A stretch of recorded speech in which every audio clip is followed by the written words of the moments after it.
Sumainyo ang Panginoon. At sumainyo rin. Ang mabuting balita ng Panginoon ayon kay San Lucas. Papuri sa iyo, Panginoon.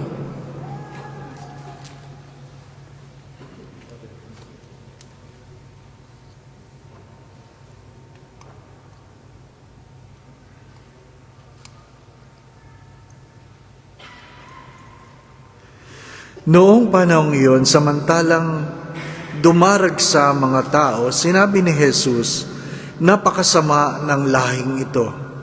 Naghahanap sila ng palatandaan mula sa langit, subalit walang ipapakita sa kanila maliban sa palatandaang inilarawan ng nangyari kay Jonas.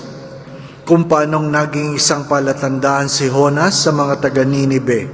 Gayon din naman, magiging isang palatandaan sa lahing ito ang anak ng tao. Sa araw ng paghukom, titindig ang rena ng timog laban sa lahing ito at sila'y hahatulan niya ng kaparusahan.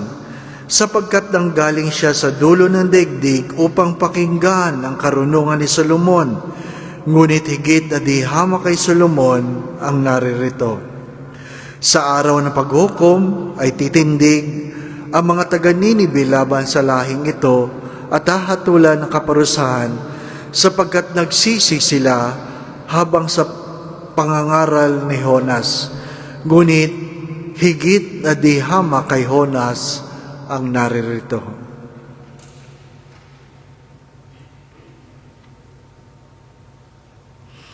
Ang mabuting balita ng ating kaligtasan. Pinupuri ka namin, Panginoong Hesus Kristo. Tayo po ay magsiupo.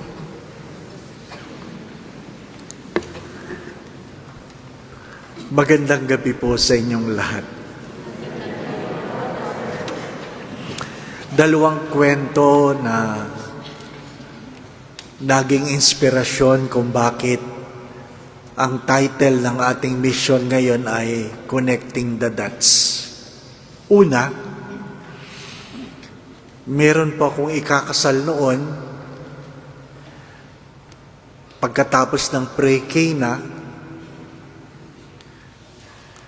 Ilang linggo dumating at bumalik ang babae at sinabi niyang hindi na lang po namin itutuloy ang kasal. At tinanong ko siya, sabi ko, bakit hindi itutuloy ang kasal? Sabi niya, kasi alam ko po, naiiwanan lang ako ng lalaki. Pinag-isipan ko mabuti kung bakit niya inisip yun dahil nung ini-interview ko naman sila, alam kong mahal na mahal siya nung lalaki. Sabi ko, bakit kayo iiwanan? Mahal na mahal ka naman ng iyong mapapangasawa. At nagulat ako dahil sabi niya, dahil ako po ay pangit. Ako po ay pangit. Tiningnan ko siyang mabuti. Kasi maganda siya. Sorry, sabi ko sa sarili ko, kung ito ay pangit, sino na lang ang maganda? Alam mo naman kung sino ang maganda. Kaya, pinakinggan ko siya. Sino may sabi sa iyo na ikaw ay pangit? At ng kwento, sabi niya, wala po sinabi ang lola ko kundi ako ay pangit. Hindi ako mag-aasawa dahil ako ay pangit.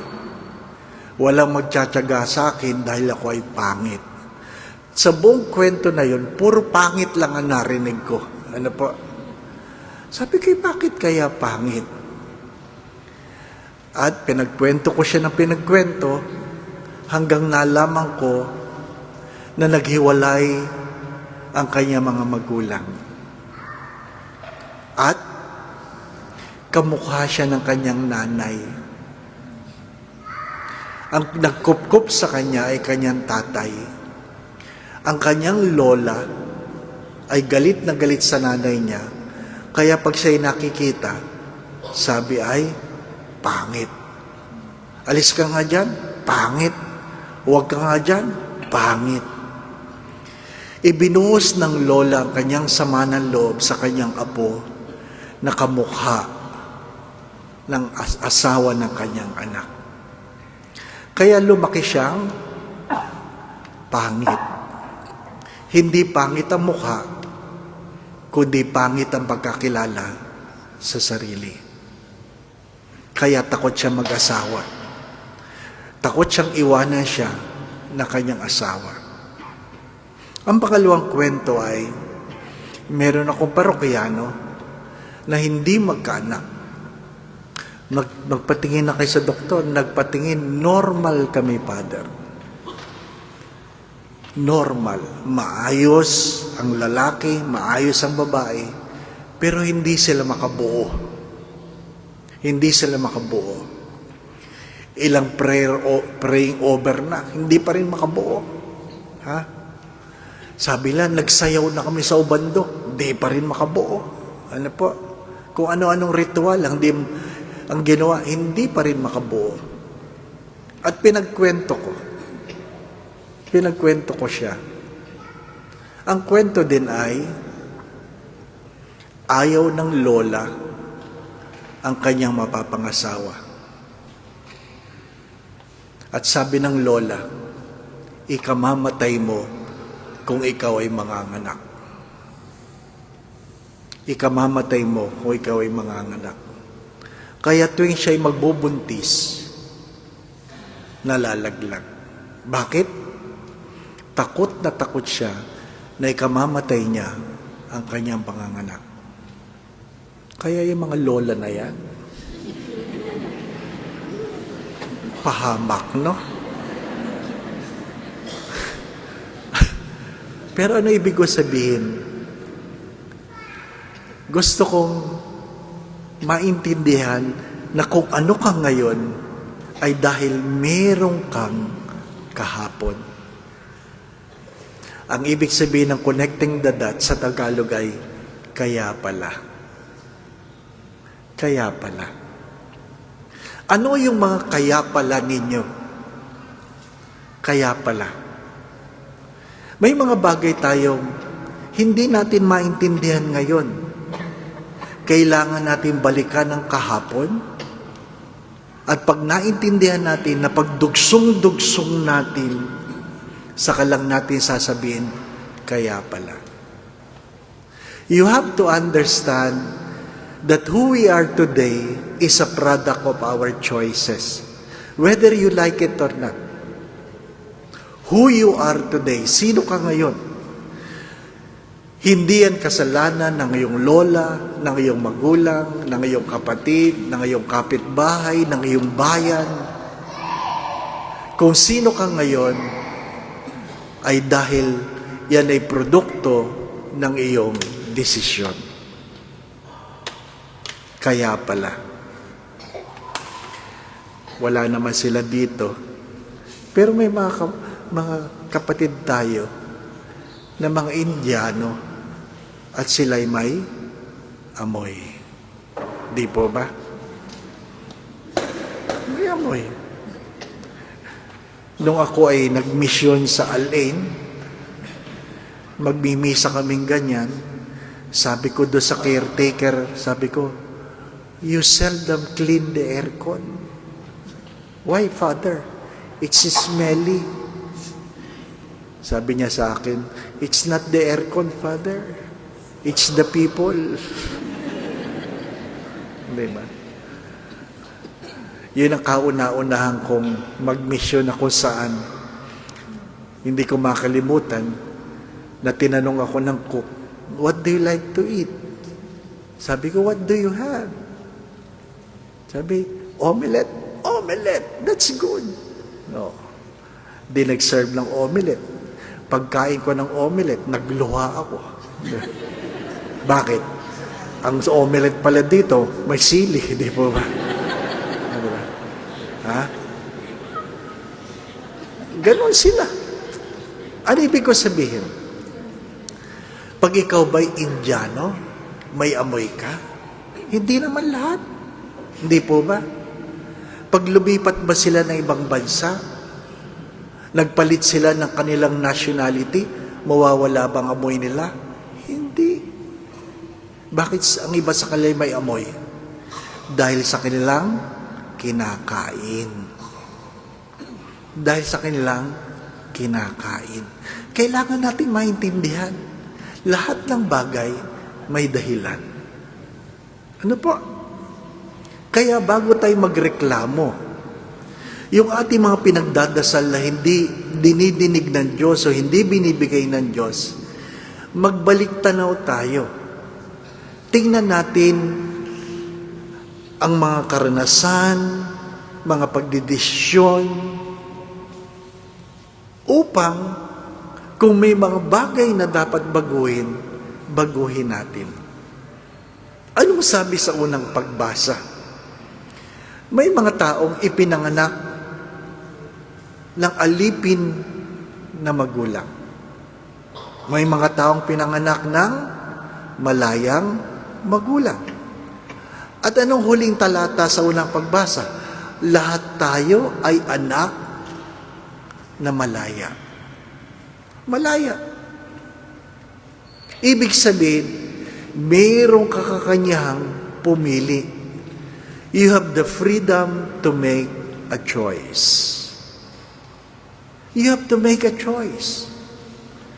But if you fail to make a choice because you're afraid to commit mistake, you have to understand that not to make a choice is a choice by itself. Kahit anong gawin ninyo, walang ibang sisisihin kundi tayo. Anong meron sa Ebanghelyo? Ano ba ang palatandaan ni Jonas? Ano ba ang palatandaan ng mga taga-Ninibe? Na kahit gaano kalaki ang iyong kasalanan, ang habag, ang pag-ibig ng Diyos ay higit doon. Totoo ang katotohanan na ang kasalanan ng mga magulang, ang iba dito ay pinagdudusahan ng anak. Kailangan natin tanggapin yun. Many of the things we have experienced, we suffered, is because of the sins of our parents. But we have to understand that the love of God is always greater than the sins of our parents. Kaya nga paulit-ulit ko yung sinasabi, ano ang habag? What is mercy? Mercy is to be spared from the punishment we deserve. Na dapat pinaparusahan tayo, pero hindi ibinigay ng Diyos dahil kinahabagan tayo. Ano ang biyaya? Ang biyaya ay nagtatamasa ka ng pagpapala na hindi naman ikaw ay karapat-dapat. Grace is enjoying the benefits we do not deserve. But why do we receive grace? Because God loves us. Kailangan nating maintindihan, anuman tayo, anuman ang ating kahapon, dapat meron kang pinanghahawakan. Ang alin? Ang pag-ibig ng Diyos. Totoo, hindi mo na mababago ang iyong kahapon, pero meron tayong pwedeng matutunan sa ating kahapon. Ano sabi ng ibang manunulat? Minsan magandang balikan ang kahapon. Minsan. Pero hindi ka pwedeng manatili sa iyong kahapon. Minsan. May mga magagandang bagay ng kahapon na magandang balik-balikan. Di po ba? Lalong-lalo na yung mga babae. Nung sila'y dalaga pa, ang katawan nila ay 34, 35. Noon yun, di po ba? Kaya pag tinitingnan mo yung dati mong damit, ang gandang balikan. Kasya ako dyan dati. Di ba? Ngayon, nung nanganak ka, 40, 50, 40. Di ba? Hindi yan magkakasya sa 34, 25, 35. Di ba ba? No? Minsan sinabihan ko yung isang kaibigan, sabi ko, ipamigay mo na yan. Hindi ko may pamigay, Father. Bakit? Kasi noon, talagang sexy ako. Ganon talaga yun. Noon yun eh. Noon. Kaya intindihin mo yun, noon. Iba na yung noon sa ngayon. Di ba ba, no? Pag pinilit mong isuot yan, hindi ko alam kung ano itsura mo. Di ba ba? Kaya mo siguro i-imagine, no? Parang suma na pinilit baluti na ganyan. Di ba? No? Na yung mga sinulid na ngayon damit, talagang kapit kamay. Di ba? Kung naintindihan mo lang silang nagsisigawan, kapit! Kapit! Walang bibitaw! Di ba? Naintindihan niyo yan, di ba? No? Sabi ko, kung hindi mo yan may pamimigay, ipa-pray mo. Ilagay mo sa dingding, di ba? Ipa-pray mo. Ha? Lagyan mo ang titulo, ang aking kahapon. Di ba, no? May kanya-kanya tayong kahapon eh. Di ba ba, no? Di ba? Oo. Nung dalaga ka, isa lang ang bewang mo. Di ba, no? Nung nag-asawa ka, di ba? Ano, parang sampalok, di ba, no? Di ba? Na pag niyapos ka ng mister mo, hindi niya alam kung bewang yan.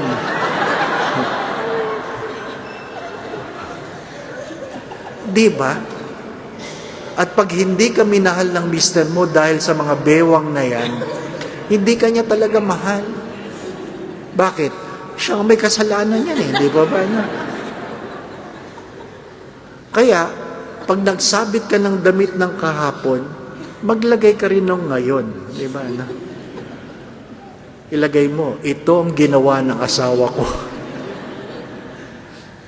What are the things you cannot let go? What are the things you cannot let go? Bakit yun hindi makapanganak? Malaya siya, pero nakakulong siya sa sumbat ng kanyang lola. Maganda siya, pero nakakulong siya sa sumbat ng kanyang lola. Ano yung mga kahapon natin, mga minamahal na mga kapatid? Ano isang magandang kasabihan? Kung pinanganak kang mahirap, hindi mo yung kasalanan. Pero kung namatay kang mahirap, kasalanan mo. Bakit? Wala kang ginawa. Huwag niyo kakalimutan yan. Para mas maganda, kung pinanganak kang pangit, hindi mo kasalanan. Pag namatay kang pangit, kasalanan mo. Bakit? Sino sisisihin mo? Sa dinami-dami ng pamamaraan, di ba ba, no? Di ba? Wala kang iba sisisihin. Hindi mo pwedeng ituro ang nanay mo. Hindi mo pwedeng ituro ang lola mo. Lalong hindi mo pwedeng ituro si father. Di ba? Wala. Kailangan nating matutong pagdugtong-dugtungin ang mga yugto ng ating buhay para maintindihan natin ang ating kasalukuyan. At ano ang sinasabi? If you want something new in your life, please remember this. You must take the courage of doing something you have not done before.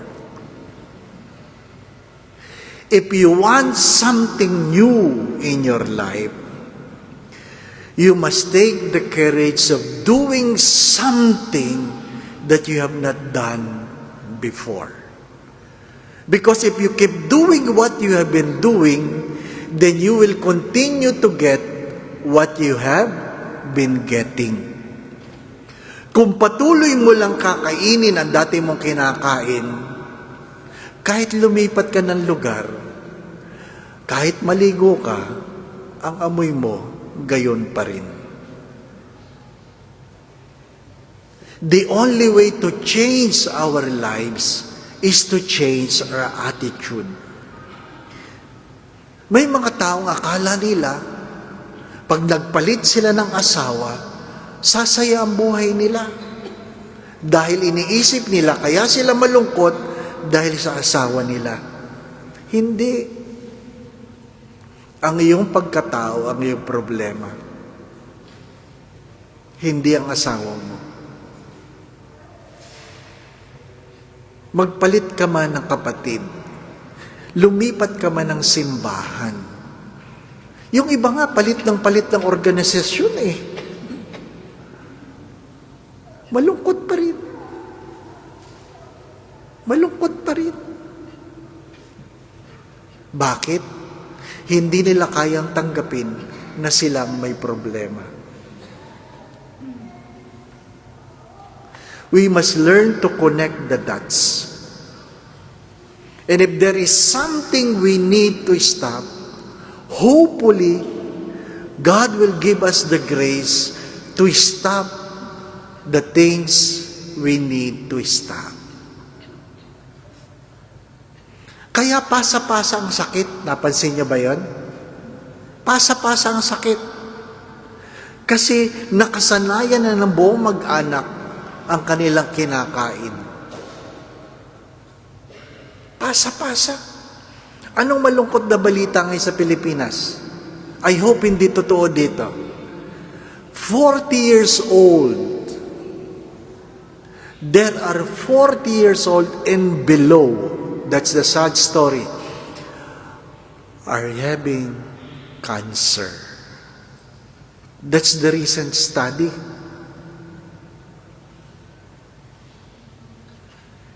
Why? Lifestyle, stress. Mga minamahal mga kapatid. Gusto ko po tingnan ninyo ang inyong mga sarili. Tingnan ninyo ang inyong mga buhay. At hari nawa, kaya niyong akuin, claim, kaya niyong akuin na ang inyong mga problema, ikaw ang dahilan. Kung may problema ang inyong pamilya, I hope you will take the courage to say, ako ang dahilan. Ako ang dahilan. Kaya tayo hindi umuunlad, hindi nagbabago ang buhay kasi meron tayo palaging naituturo. Meron tayo palaging nasisisi. Bakit nung ikaw ay solo na lang sa bahay at kumuha ka ng aso para mayroong kang kasama, ganun pa rin ang problema mo? Kasalanan ba ng aso yon? Kawawa naman yung aso. Hindi. Problema mo yon. Problema mo yon. Mananabi ako. Kasi meron akong kaibigan. Sabi niya, Father, ang payat-payat mo na. Anong ginawa mo? Sabi ko, hindi kumakain. Anong hindi mo kinakain? Basta masarap, bawal. Yun ang sabi ng doktor eh. Kasi nung pagkatapos kong may stroke, tatanungin mo, Dok, ano po ba? Nagbigay ng listahan eh, ang haba ng listahan, na mga hindi ko pwedeng kainin. Ano yung pwede mong kainin? Hindi nagbigay ng listahan. Listahan ng mga bagay na pwede mong kainin na ayaw mo naman. Bakit? Hindi masarap eh. Para madali ang usapan, ganito na lang to. Ano ba talagang pwede kong kainin? Ano yung hindi ko pwede kainin? Sabi niya, simple lang yan, Father. Pag tinignan mo ang pagkain, pag masarap, di mo pwedeng kainin. Ay, di tapos. Father, may dala ako. Masarap yan? Ay, masarap ito. Hindi ko yan pwedeng kainin.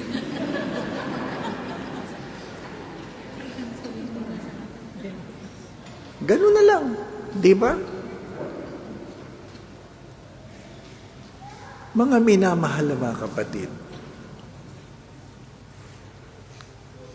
dati 87 kilos ako, ngayon 71.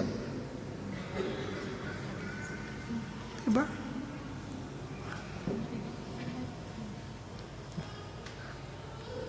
Pinamigay ko na yung mga pantalong ko. Nahuhulog na eh. Inis na inis ako sa airport. Yung tatanggalin ng belt, di ba?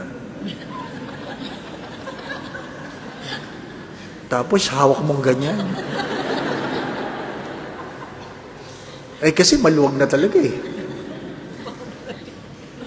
Nung huling pilgrimage ko, nilagyan ko na lang ng ano, yung plastic cable. Diba? Kawawa naman ang paring ito. Diba? Oh. Ganun talaga. Bakit? Gusto mong gumaling eh. Hindi po ba, no? Magdesisyon ka. Sabi ko, bakit mo ba tinatanong? Nahihirapan ako mag-diet eh. Gusto mo may stroke? Wag naman, Father. Ano inaantay mo? Di ba? Nahihirapan talaga ako, Father eh. Bakit? Pag kumakain ka ba ng ganyan, meron bang baril yung pagkain? Kainin mo ako, kainin mo ako. Wala naman. Diba? Talagang sinusubo mo lang. Ayaw ko ito, ayaw ko ito. Meron bang tumaba na walang kinakain? Meron ba? Wala. Mga minamahal na mga kapatid. Kaya nga sabi nila, pag gusto mo daw mag-diet, ang exercise mo daw ay left, right, left, right. Bakit ganyan? Para pag sinubukan ka,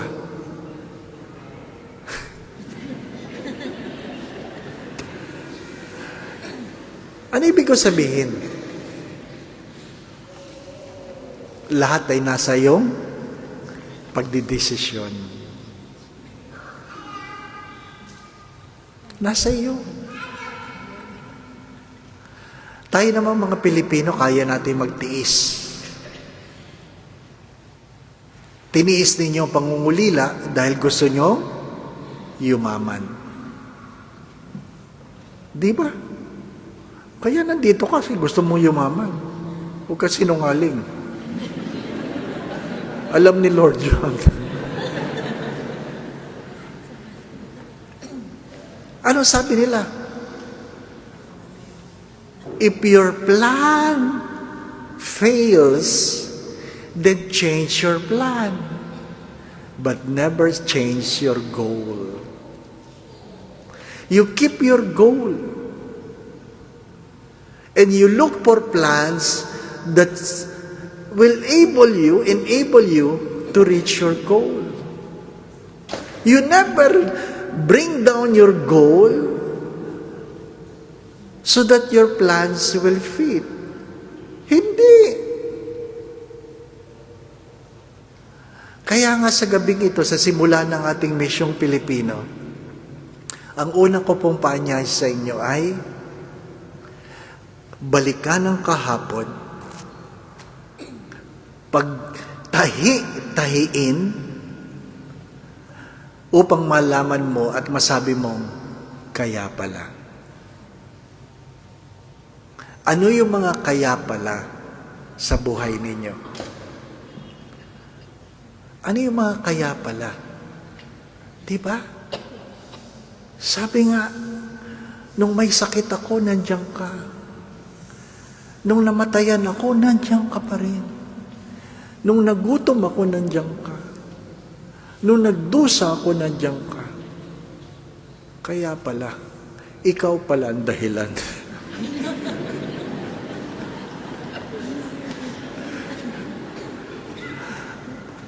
Baka hindi pag-uugali. Baka kaibigan. Baka kaibigan. Mga minamahal na mga kapatid, ilan sa inyo ang nagpadasal na sana makapagtrabaho ako dito? Ang goal ay hindi makapagtrabaho dito. Ang goal ay umanlad ang buhay. Tama po ba? Ang makarating ka dito ay isang pamamaraan para maabot ang pangarap. Now God has blessed you and answered your prayers. What have you done with your life? May mga bagay ba na dapat baguhin? Kayo makakasagot. May mga bagay ba na dapat bitawan? Kayo makakasagot. May mga bagay ba na dapat dagdagan ng pagsusumikap? Kayo rin na makakasagot. But unless you're able to claim it and able to name it, you will never be able to decide for it. Kailangan mong tanggapin na ako may problema, ang aking pagdidesisyon, at hanggat hindi ko ito hinaharap, hindi ako uunlad ang buhay. Lumipat ka man ng simbahan, hindi pa rin magbabago. Kaya nga, anong kwento? Sabi niya, Father, nung nasa seminaryo ako, may pumupunta, sabi, nirereklamo niya ang kanyang community. Sabi niya, Father, what happened? What happened? Sabi ko, what happened? Why I am a community? Bakit daw siya na isang komunidad na ang pangit ng worship, ang pangit ng leadership, ang pangit ng preacher, ang pangit ng choir, lahat pangit. At sabi ko sa kanya, ba't ka nagtsatsaga dyan? Lumipat ka. Maghanap ka ng perpektong komunidad. Talaga, Father? Pwedeng umalis? Oo. Nag-commit ako eh. Magpaalam ka. Bakit ka nagtsatsaga dyan? After 6 months, bumalik siya. Sabi niya, thank you for the advice, Father. What happened? Nakakita na ako ng community. Perfect. Perfect ang choir. Perfect ang leaders. Perfect ang preacher. Perfect talaga. Thank you, Father. Tapos sabi ko sa kanya, anong komunidad yan? Sinabi niya sa akin, ay, kilala ko yan. Bakit, Father? Anong meron? Hindi yan perpekto. Bakit, Father? Nandiyan ka na.